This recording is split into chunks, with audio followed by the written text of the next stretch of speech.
Hello and welcome back to the next episode of Distant Worlds 2.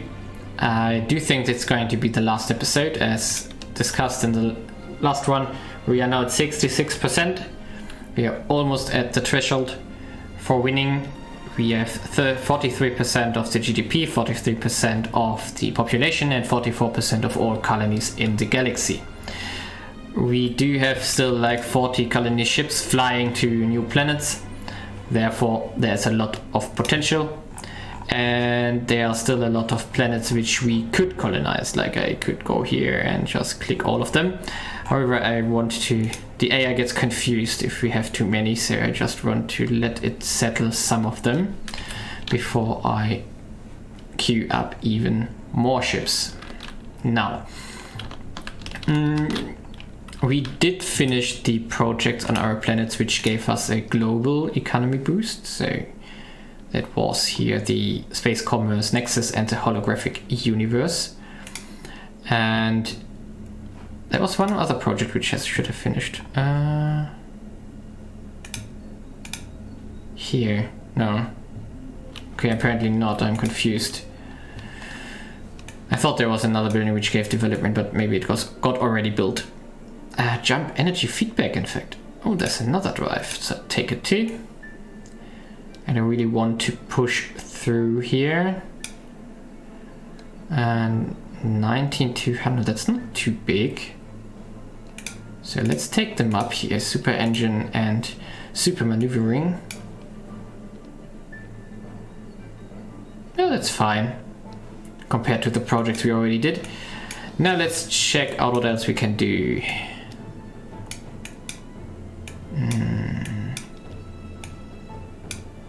More ship upgrades here. Massive troop transport. No. Advanced mining research. Global empire bonus 15%. Colony bonuses. Mining rate plus 100%. This would be something nice for Kensa, in fact. And now we go for the extractors here. It's also very useful. In fact, the extractors I want to move forward here. And the advanced, how much? Oh, it's also super cheap. What else do we have available? Advanced sensors.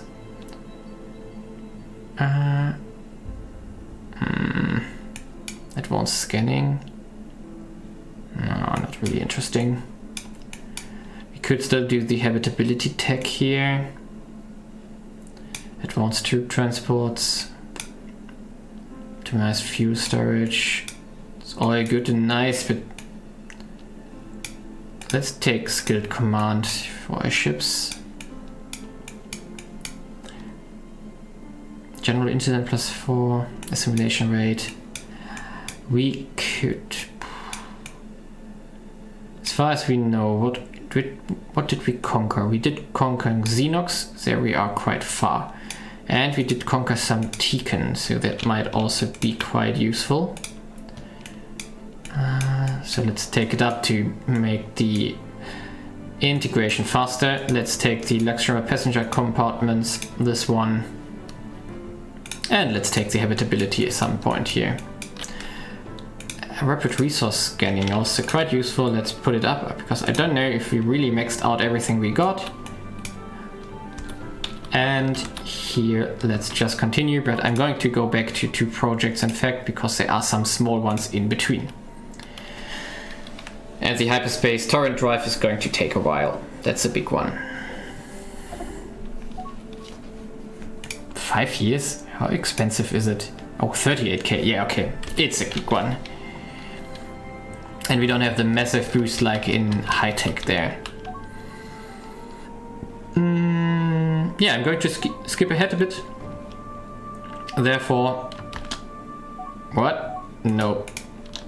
Therefore, see you in a sec.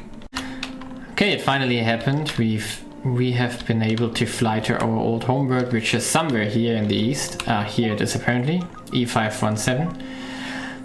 And we discovered our old homeworld. We have learned a great deal about our past. Along with fragments we have already discovered, we believe we can now piece together a timeline of our role in the ancient conflict. The Ikkuro first sought to remain neutral during the Shakturi War, believing all war to be evil. But when we witnessed the devastation wrought by the Shakturi, particularly the destruction caused by their world destroyers, we knew we had no choice but to involve ourselves. When a core Ikkuro world team with diverse life was destroyed by Daiute forces, our ancestors concluded that Daiute lived by an ethos so contrary to life that they had to be fought more ruthlessly than any war in our history. A war of benevolent destruction was declared. A splinter group within the military, calling itself the Peaceful Scythe, believed that war pursued with such viciousness would change whoever we were as Ikkuro. And so they resolved instead to genetically alter the Daiute, making them more like us.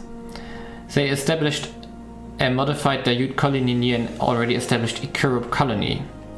When the cataclysm happened, both colonies were left on their own.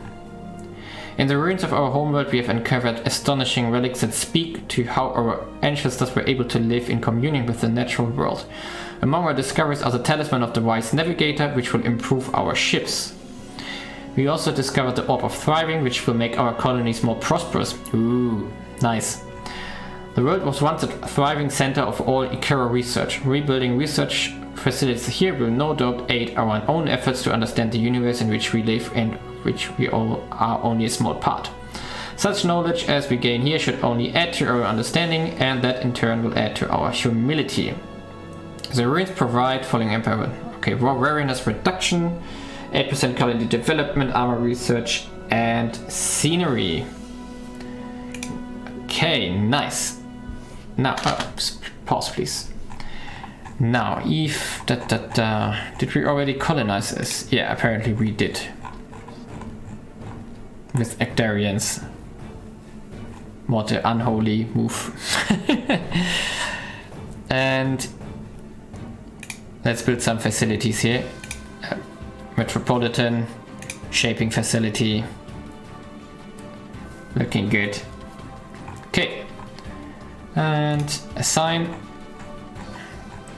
Is there anything else in that system? No, it's only one planet. Okay. So we got relics, if I understand correctly. So where are they? Okay, relics are, or artifacts are here in this tab, but I'm not sure. Where are the stuff we just talked about? I don't see them here. Cube of Law, Epic of the Betrayal, Praiser, I'm a Seabird. I'm confused. I thought we got relics here.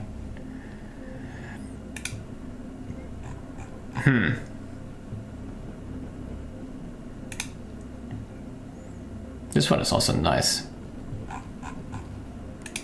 Well, whatever. We'll be fine.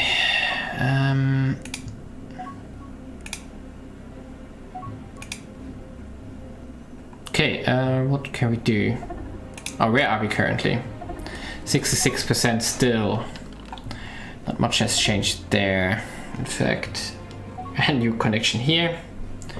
More ships, yes, let's do it. And we are down to 34 ships. Yeah.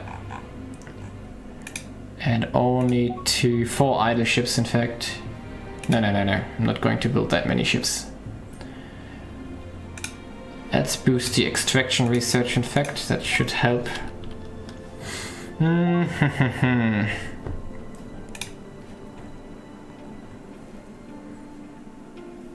10 colony ships? Ah, idle ones, yeah. Okay.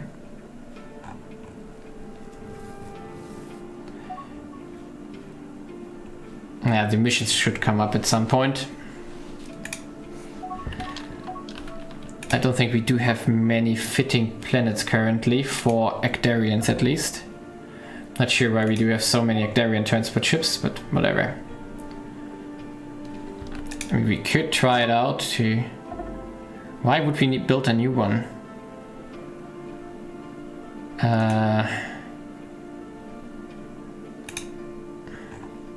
Hectarian. Why though? So here we could send the R junction bluff.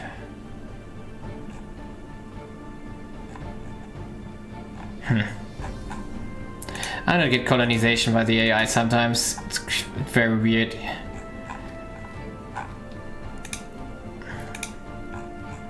Now we got so many idle ships again. 18 again. Why? I don't get it.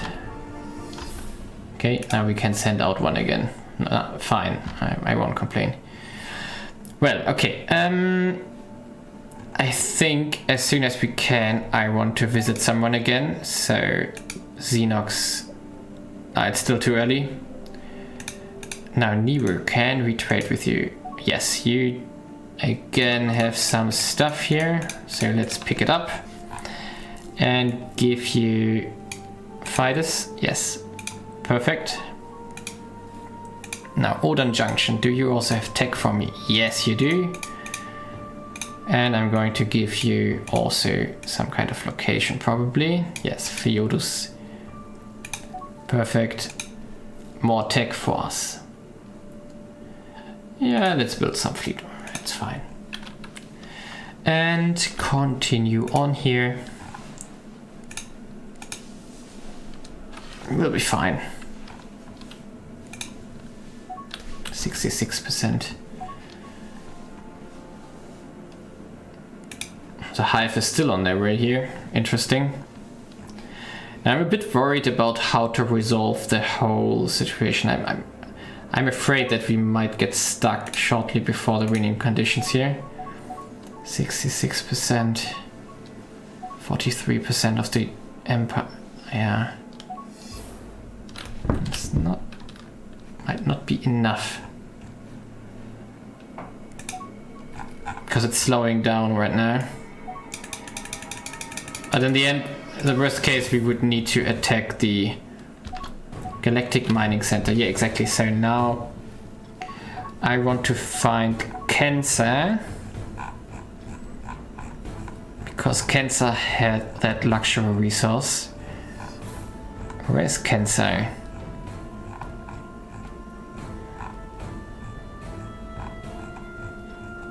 No, that can't be. It has to be further up here. Axum, Kasim.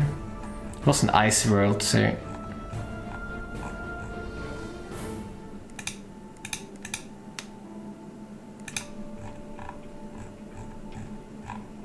Am I blind? Ah, there it is. It has a really terrible. Okay, let's give it shaping facility. And wait a sec, we can't build that here. Oh, don't tell me the AI just built that somewhere. Okay, I have to search. 1 sec. Okay, that was easier. You can check planetary facilities here in the colony tab and then go for wonders. And the AI decided to build that on a really not useful planet. So I'm going to Galactic Mining Center here, and then I'm going to scrap it. Bye bye. And I hope it's gone now. And Cancer. 3 million it was roughly. Aha, 2.5 in fact. And then we can build it here, 50k. Yes, perfect. Do it. Okay. Looking good. Probably will not change much, but it's still something to have more mining here of that Laurus fruit, which maybe can get traded.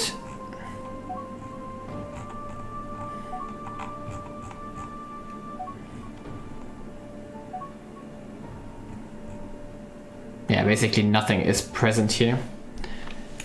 It's fine. Okay, it's basically just waiting now. And as soon as we can, I'm going to declare war.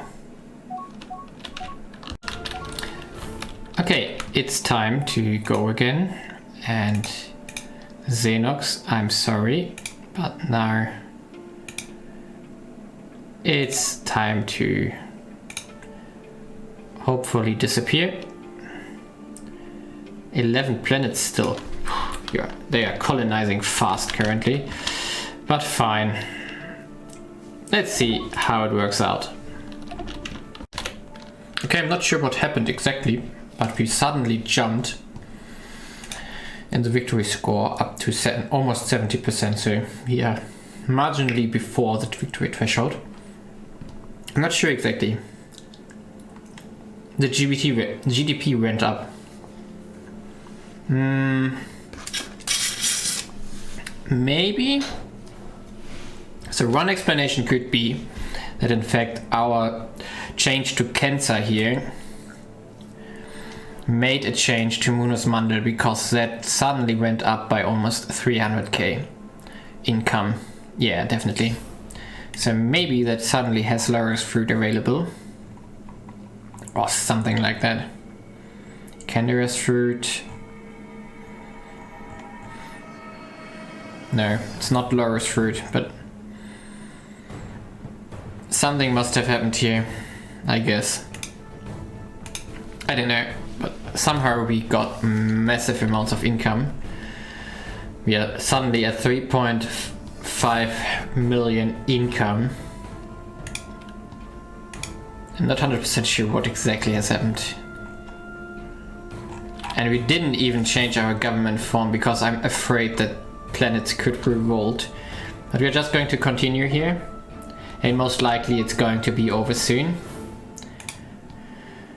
Torrent drive is now done. Let's see when we pass beyond 70%. Oh, so many new connections here. A lot of restructuring here. I don't know why everything is connected to this station here. Don't ask me why. Maybe because of the spaceport, because it's a medium run. I don't know. Let's check that at one of our main colonies, in fact. Oh, there it is. We have one. Okay, so we have 45% of the economy, 44% of the population, 46% of the territory, and we got all that stuff from our own victory condition, except the 10% from losing the fewest ships. Quite nice, but our dominance, of course, was very well established, and the only one we could have gone after was basically now the Crystal Dominion. In fact, Xenox still had a lot of population and stuff here. 3%, 4%, despite fighting me all the time. The Alessandro Republic was almost dead by now. I just checked them, so there was only one planet left. They lost another one. And maybe that's the reason why we just suddenly won, because something got destroyed. For example, the iTunes domain also lost stuff. So maybe there were like diseases, and also there were bombardments or stuff like that from one of these aliens here. But we now won. What I would like on the winning screen here is to see like how many people of what population we got.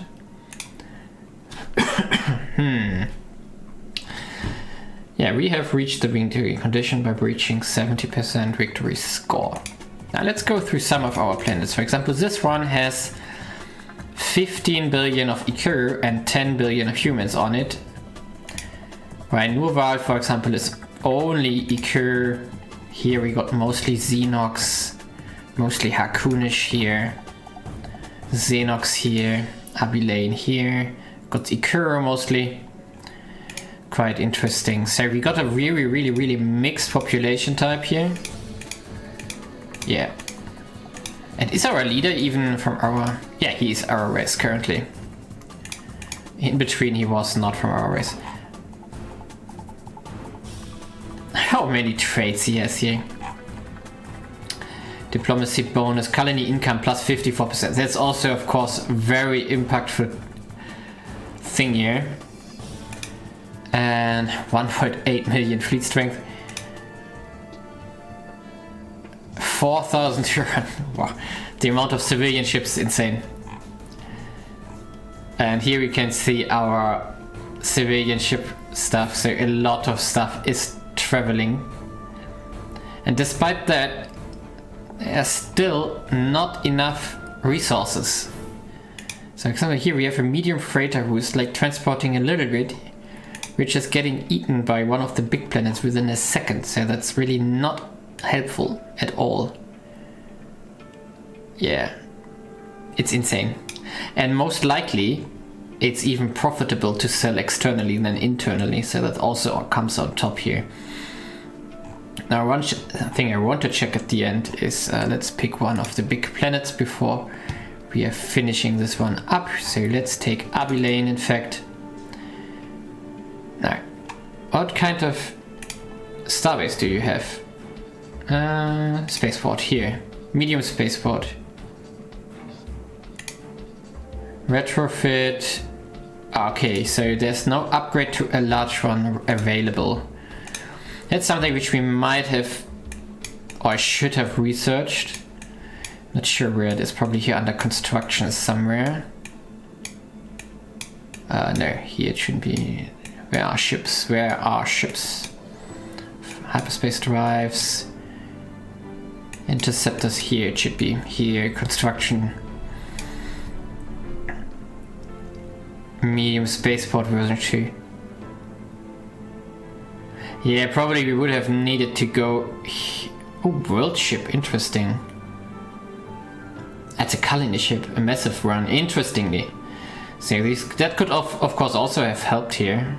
They're relatively cheap though.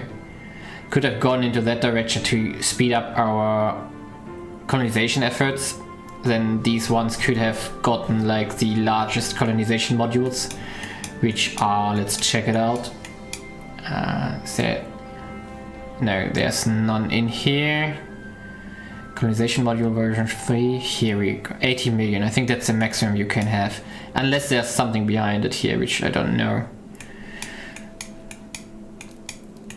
Now, in one last thing before we finish up. So I went with a lot of infrastructure first before I went into the colonization techs. The idea behind that is, of course, to have relatively high developed provinces, even though the quality of the planets isn't that great, maybe. The other way around would be, for example, to go into these colonization techs relatively early, like you play Ikkuro, so you want to have forest worlds, and if you get like 3 or 4 forest worlds, it might be useful to go into these techs to have them. I mean, it's plus 15%, plus 15, whatever, development or something. So that's another way you could do. You can colonize more planets this way, and you have richer planets from that naturally, in comparison to going for stuff like the biological workshop, open trade network, and stuff like that, which I did. I however like these ones more, because if you can get a large planet relatively early on, these kind of admin buildings here combined with these trade buildings and stuff really pay off quickly. And that's of course very useful. And we definitely got relatively lucky with planets. Even though Munus Mandel got unlocked relatively late, I mean, we started here and we were relatively quickly here with the first war. But Novar 3 was our early game cash cow. And yep, Abilene was of course one thing we aimed for behind the defensive stations. And Damazi we conquered, so that was also useful here, which was a story world. And yeah, but Munus Mandil is insane in regards to income. And in case you don't want to, or you don't have a victory condition like this race has with the have the biggest forest world, you could have put everything in here. Boosted this planet with all these infrastructure buildings even further. it could have gone like to 250 development if you really put everything there. It's insane what you can achieve there, and then the income of course would have been insane.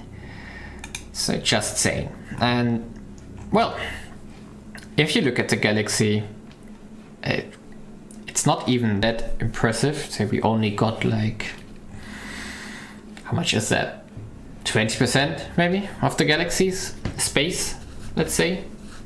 And there's a lot of uncolonized stuff here in the west still. There's a lot of stuff uncolonized here, like this realm here. There has to be a lot of planets.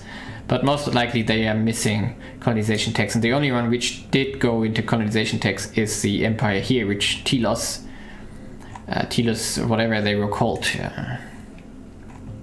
Bhaskara, no. How were they called? Telos something. Or did they die by now? Apparently they got eaten. Okay, so they are no longer existing. So I guess they are eaten by the Ikkuro Dominion by now. Yeah, 82 planets. Oops. So, yeah.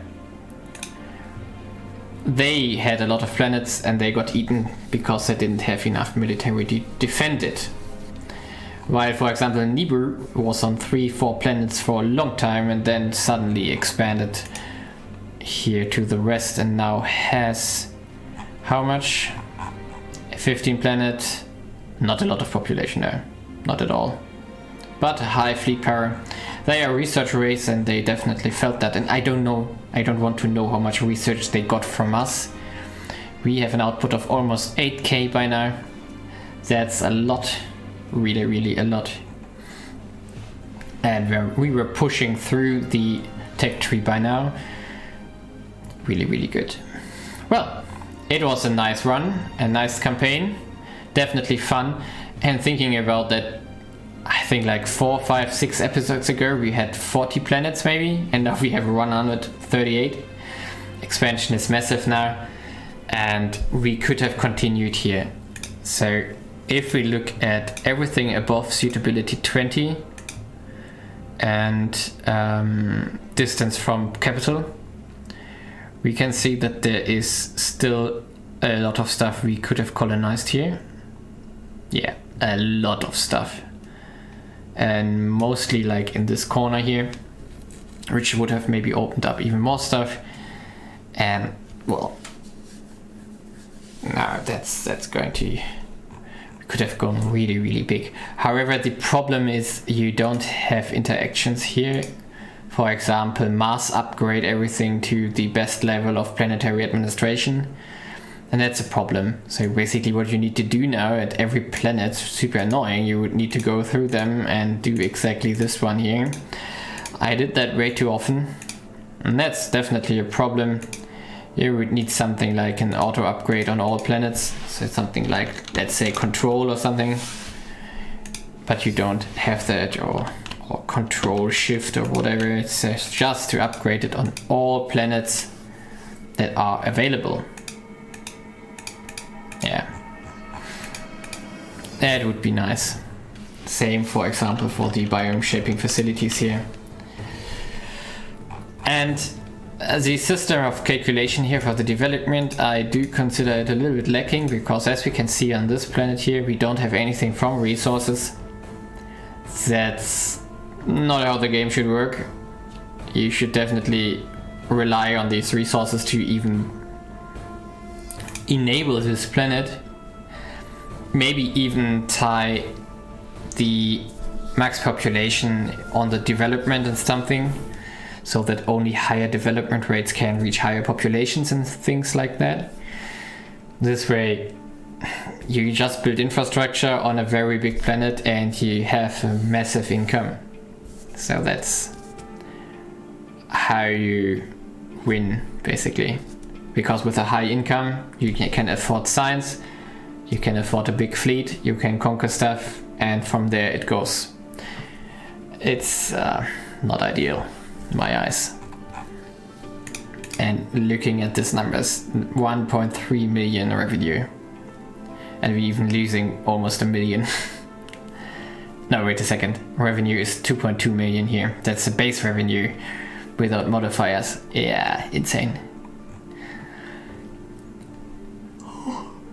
Oh boy.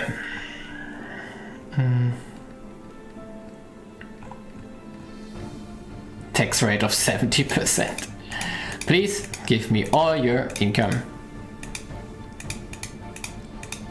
But that's also a problem. The better the quality of the planet, the higher the tax rate you can push without having anything else. So like this planet here, which has 56 quality, only has a tax rate of 48 because the quality is way too low. You have no way of addressing that except for terraforming it, and so it's already terraformed as best as it can be. It's a bit weird that tax rate is so directly connected to the quality, more or less, and the happiness. It's a bit of a problem. And, well, yeah, plus 36 quality environment. Wait a second. So, how is that calculated? Ikkuro has 73 bonus.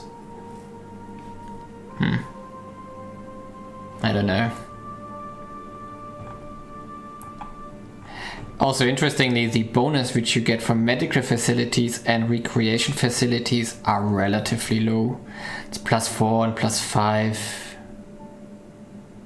While reputation is +11.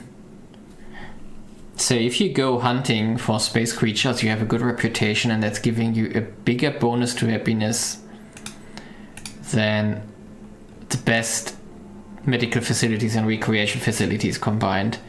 So the only reason why you would go into these technologies is because you get these infrastructure buildings, and that's a bit weird, to be honest. So you would only go here to get this one, for example, or you would go here to get this one, and recreation to get this one. It's the same here. Yeah, it's a bit weird. Definitely a bit weird. Bonus is way too small. Or it should be differently. For example, the recreation facilities maybe should rather give, medical facilities should rather give maybe a population increase or something. And maybe that one should be bigger when the population is small or something. It's a bit weird. And what else do we have here? Colonies, high quality environment, that's the quality more or less. Development. Yeah, plus 69, and therefore they can afford so much. What else is this one here? Automated taxes, group recruitment, resource stock levels automated, population policy. Yeah, I don't know exactly. So the stockpiles on hand and the methane levels are far apart from each other, which is fine, which means they are buying a lot of stuff. But if we look at the luxuries here, we basically have nothing available at, say, this main planet, except for the ones which are present here, like low sun syrup. We don't even get a bonus from colony development +4. No, we don't even get a bonus from there. It's weird. It says it's growing, but it's not. Well, weird. Well, I would say thank you for watching, and see you next time whenever I start a new campaign in maybe Distant Worlds, but maybe also a different game. And leave a like, subscribe, and see you next time.